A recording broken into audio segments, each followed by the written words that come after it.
Hi, my name is Zach Smith, and I believe a properly rigged parachute anchor can save lives. I spent thousands of hours with my research team testing and designing parachute anchors in heavy weather. This video demonstrates the proper rigging techniques used in real-life storms. But for now, let's focus on parachute anchors and drogues.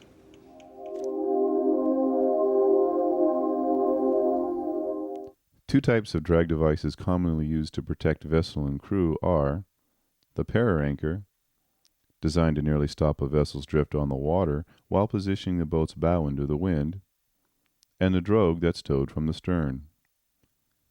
The drogue is used to slow a boat's movement through the water to improve steerage control and to stop the vessel from falling down a wave, a situation that can lead to a disastrous broach. There are clear advantages to consider with both drag devices. First, para anchors allow sailors to rest, because storms can be brutal on nerves and bodies, particularly with a small crew. In some instances, a harbor may be too difficult to enter at night or in heavy weather. That's when a para anchor is helpful. The drag created by the parachute slows the boat down from 10 nautical miles of drift for every hour to a remarkable half a nautical mile of drift for every hour. This enables sailors to reduce the amount of time spent in a storm without losing valuable ground. For the commercial and sport fishing industry, deployment of the para anchor for overnight layovers can save hundreds of dollars in fuel bills each day. That's because fishermen can maintain their position over their favorite fishing grounds without the use of a motor. And when an engine fails because of a clogged fuel line, the para anchor provides the level platform necessary to make repairs. The drogue carries its own advantage. It slows the vessel just enough to improve control of the helm so the helmsman doesn't lose steering or become too weary. Increased performance of your boat can buy valuable time necessary to move out of the path of a dangerous storm.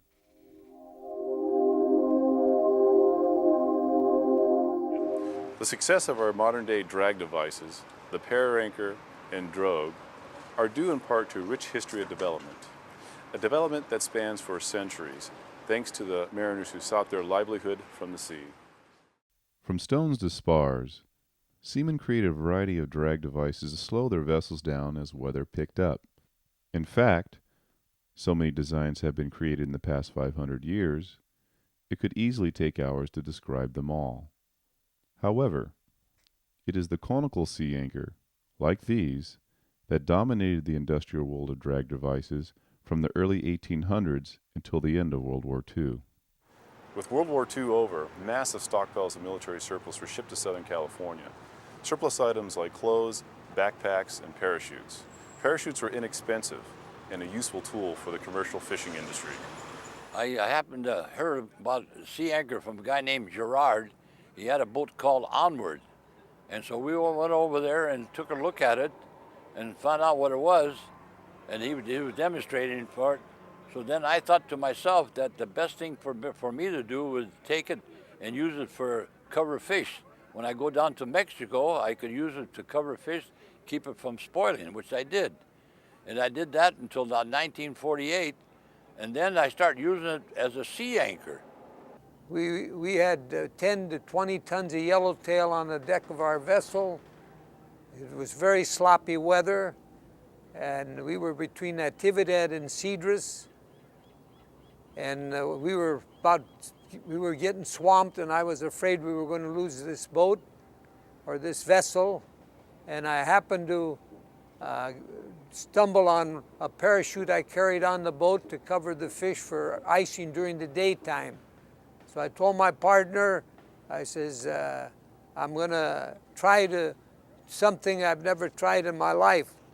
So I happened to have a short piece of chain, which I tied to the sea anchor, and I deployed the parachute, which later became the para anchor, and it brought us right into the weather.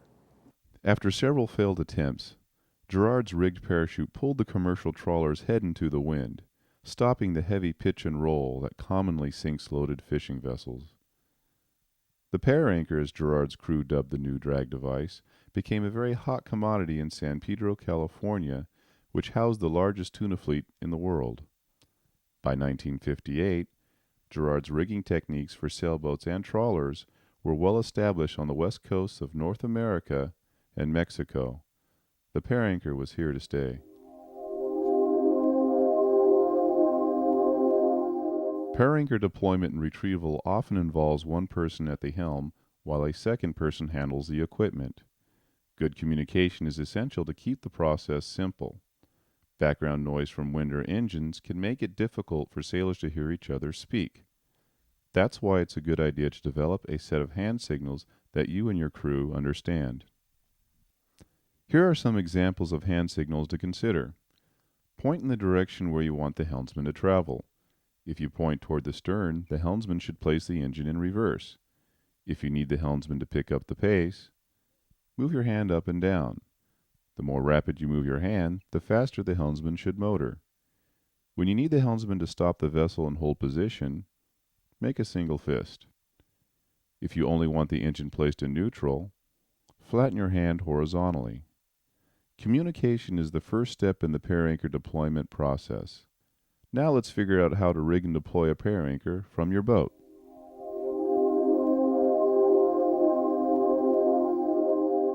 Monohull sailboats commonly carry a small crew where exhaustion can take its toll very quickly in rough weather. That's why it's a good idea to place your pair anchor on deck if the weather starts to deteriorate. You may have to use it.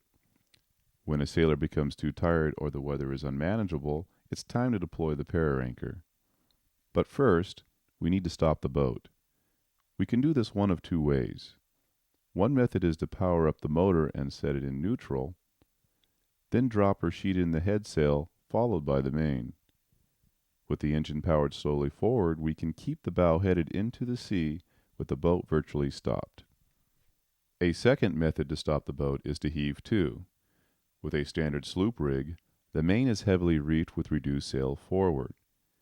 As we head into the wind, we can tack and backwind the jib and immediately position the rudder hard over to windward. The sloop quickly hoves to into a close-hauled station. To heave to with the cutter, try a reefed mainsail. With the ketch, start with your mizzen sheeted in flat. After your vessel lays hove to, reposition the rudder close to amidships, with a slight angle to windward. Now that we are successfully stopped on the water, it's time to deploy the pair anchor. The unit is deployed from the windward side to keep the vessel from drifting over it. A recovery line with a retrieval float is deployed first. Allow the boat to move away from the trip line and let it become taut before you drop the pair anchor into the water. As soon as the pair anchor is dropped into the water, snub the anchor line to inflate the canopy. Most vessels with pair anchors carry at least 10 feet of rode for every foot of boat to prepare for extreme weather situations. In gale-strength weather, pay out a third of your anchor rode, and in heavy storms, pay out half of the line before you secure it to a cleat. Wait to see how your boat behaves. If the boat jerks or feels like it's being pulled through the waves, it's time to pay out more rode until that unnatural motion stops. Once enough rode is paid out, set your chafe protection to avoid line wear. Now that all your equipment is deployed, you can take a break and relax. Some sailboats, more specifically light displacement sailboats, can horse back and forth while secure to a pair anchor. The first step is to pay out more deployment rode to see if that corrects the problem. If not, there are two simple tools we can choose from to stop this potential swing: a storm sail or bridle. These tools greatly reduce the chance that your boat will bounce around uncomfortably. Owners of light displacement vessels who deploy a pair anchor over the bow might consider the use of a storm sail laid over the backstay to keep the vessel's head into the wind. The wedge shape formed by the triangular sail catches wind from different angles to assist the vessel's motion to leeward. A boat's leeward motion keeps tension in the deployment rode that steadily inflates the pair anchor so your boat's bow faces the wind. Heavy vessels like the typical ketch can use its mizzen to keep their bow into the waves. Others can work with the staysail. Practice with different sail plans to see what works best for your particular boat. Heaving to with a pair anchor is a second option used to stop the swinging motion of a monohull sailboat. A pendant line snatch block is attached to the rode of the deployed para anchor. The pendant line must pass outside your stanchions and shrouds. The opposite end is secured to a cockpit winch where the line can be tightened until the vessel is approximately 40 to 50 degrees away from the wind.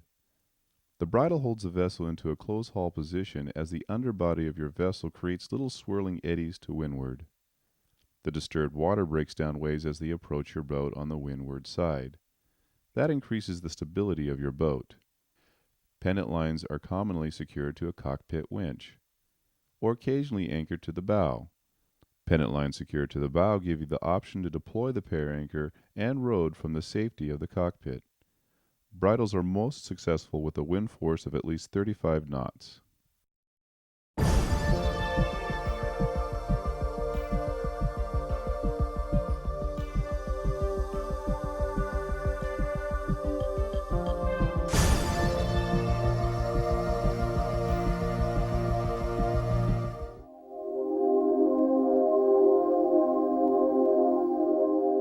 For decades, commercial fishermen have utilized the para anchor for long-term fishing trips. These sailors are on the water for months on end, and they need equipment they can rely on in tough weather. But the para anchor isn't just for commercial use. Coastal cruisers find the para anchor a convenient tool for drift fishing, and a good solution to stabilize your boat when you are dead in the water cleaning clogged fuel lines. Typically, para anchors are deployed over the bow of trawlers to reduce the impact of pounding waves.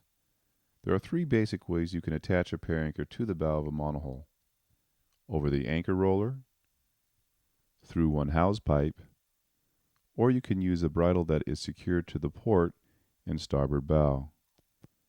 The layout of a skipper's boat usually determines the preferred method of attachment. Before heading out on a trip, you may choose to rig your para anchor equipment in port where it's calm. If you opt to use your ground tackle line for the para anchor, make sure you disengage the chain. For trawlers with only one attachment point forward, you'll need to remove the ground anchor and stow it. Now, attach your existing anchor rode, or separate deployment rode, to the swivel of the para anchor. Be sure the line is passed outside any possible points of obstruction.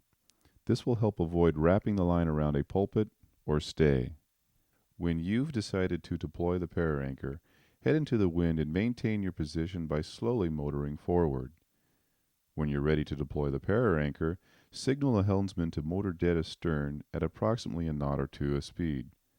A recovery line with a retrieval float should be deployed first. Allow the boat to move away from the trip line and let it become taut before you drop the para anchor into the water. As soon as the para anchor hits the water, snub the anchor line to inflate the canopy. In light wind and wave conditions, you might only pay out enough line to equal the overall length of your vessel. Usually powerboat skippers who use their vessel for day fishing or overnight layovers deploy short lengths of rode. In gale-strength weather, pay out 1/3 of your anchor rode, and in heavy storms, pay out half of your line before you secure it to a cleat. If the boat jerks or feels like it's being pulled through the waves, it's time to pay out more rode until that uncomfortable motion stops. Owners of large cruising trawlers should carry storm lengths of rode equal to 10 feet for every foot of vessel. Trawler owners are more likely to cruise further distances, which increases their chance of bumping into a storm. Once enough rode is paid out for your particular situation, set your chafe protection to avoid line wear.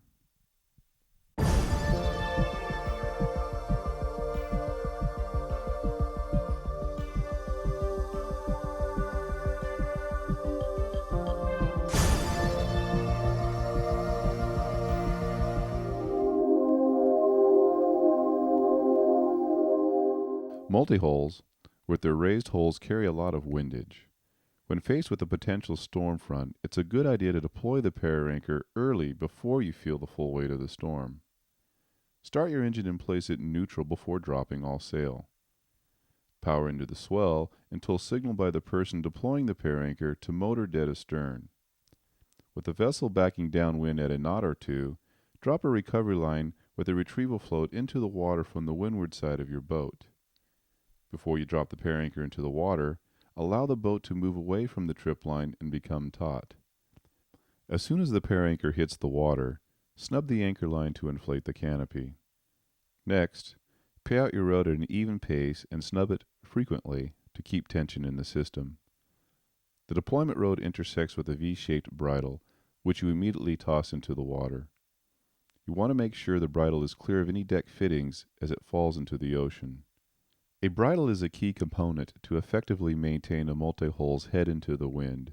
The harness must be connected to the two outermost hulls. There are two common bridles used on multi-hulls: the fixed bridle and the block bridle. The fixed bridle is commonly used on multi-hull vessels. It is attached to the anchor rod in a way that doesn't allow much adjustment for the overall length of the rod deployed. The amount of rod deployed for storm use is 10 feet for every foot of vessel. The length of the bridle attached to the deployment rod is 2 to 3 times the beam of the boat. Weak wind conditions can create slack with lengthy amounts of rod deployed in a light gale. Short pieces of chain or specially designed anchor weights attached near the pair anchor can reduce rod slack. A block bridle is used on multi-hulls less frequently. When using a block bridle, prior to deployment, attach your pendant line with a snatch block to the anchor rod. Keep the pendant line much shorter than the arm of a fixed bridle to maintain tension in the bridle. A pendant line that is too long can hang loose and create slack in the system, which can cause a vessel to horse back and forth at anchor. 90% of multi-hulls that ride to a pair anchor find their bows facing directly into the wind for a smooth, comfortable ride. A smaller percentage of multi-hulls may wander at anchor after the system has been deployed. If such a situation exists, pay out or winch in a little line from one of your bridle arms until the vessel positions itself approximately 10 degrees off the wind. This minor adjustment to the bridle arm should enable you to stop your boat from swinging back and forth. Additionally, you can balance the vessel with a storm sail.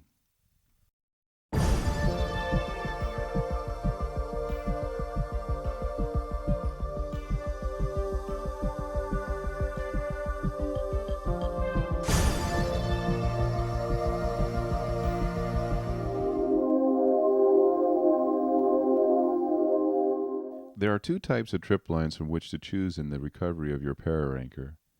The first and easiest to work with is the partial trip line. A partial trip line is a float line that is secured to the top of your para anchor with the opposite end attached to a retrieval float. The partial trip line's standard length is 50 to 100 feet. A second type of trip line used for a para anchor recovery is called a full trip line. The full trip line is secured to the top of the para anchor with the opposite end attached to your boat. A full trip line must equal the length of the anchor rod deployed plus an additional 10 feet for every 100 feet of deployment rod. Several floats should be placed along the float line to increase the buoyancy of the recovery line. If you decide to use a partial trip line, the best method to recover the para anchor is to slowly motor toward the retrieval float located at the tail end of the trip line. As the deployment rod slackens, pull the rod on board. Once the recovery float is close enough to the boat to retrieve, signal the helmsman to stop. Use your boat hook to capture the recovery float on the windward side of the vessel. Pull the trip line to bring your collapsed para anchor on board. If a full trip line is your choice, keep your boat in neutral. Because the recovery line is already secured to your boat, all you need to do is pull on the trip line and it will immediately collapse the para anchor.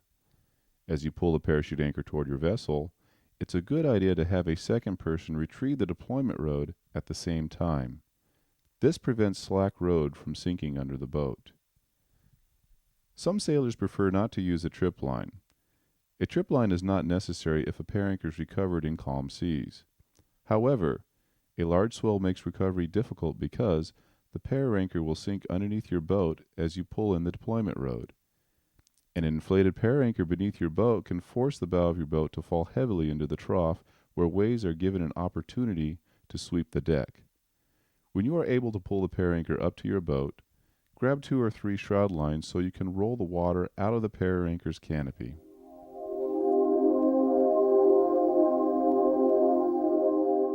With your para anchor recovered, pack the anchor quickly so you can make headway.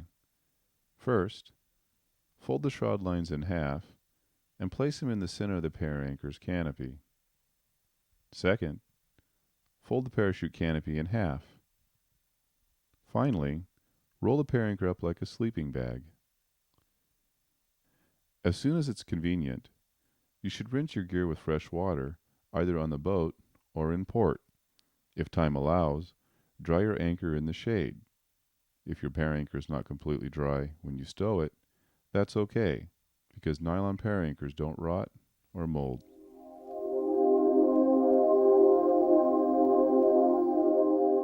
What do you look for when selecting a parachute anchor?